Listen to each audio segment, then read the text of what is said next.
Higupin mo nanay mo dyan. Dalawa lang yan. Ano? Bigas? Teka.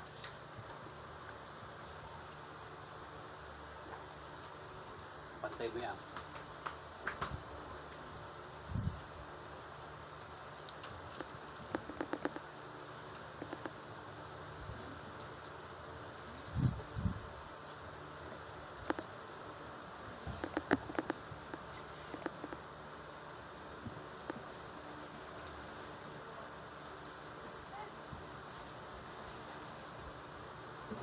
Lang guys.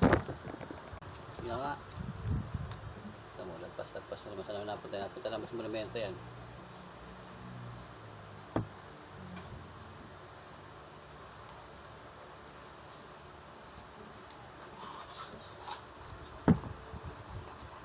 Napunta ka naman sa monumento eh.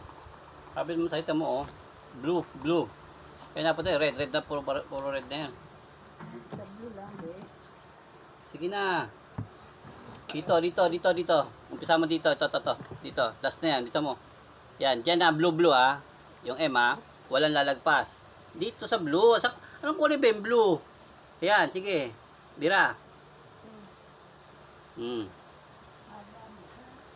Oh, ano gagawin mo? Diretso mo sulat, wag yung kikiling. Tama to, oh, straight oh. Tama, tagilid kasi sulat mo, tagilid na rin yan hanggang ano yan.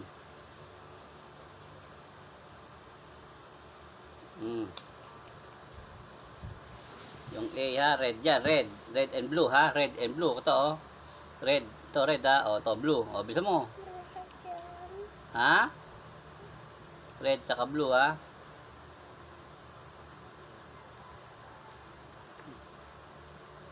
yan, ganyan dapat, o medyo malayo lang, pwede na yan, sige, red blue lang ha, kita mo to ha, o napunta ka naman sa, kanyari, ginita mo naman ngayon. Tama na yung A mo eh. Bakit yung sumunod?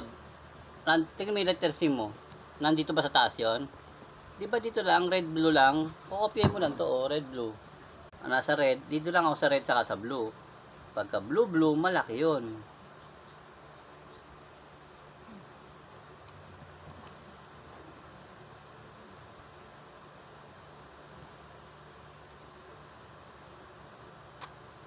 N. Oh, nasaan yung N na? Baka mapunta ka naman sa langit niyan. Oh, red.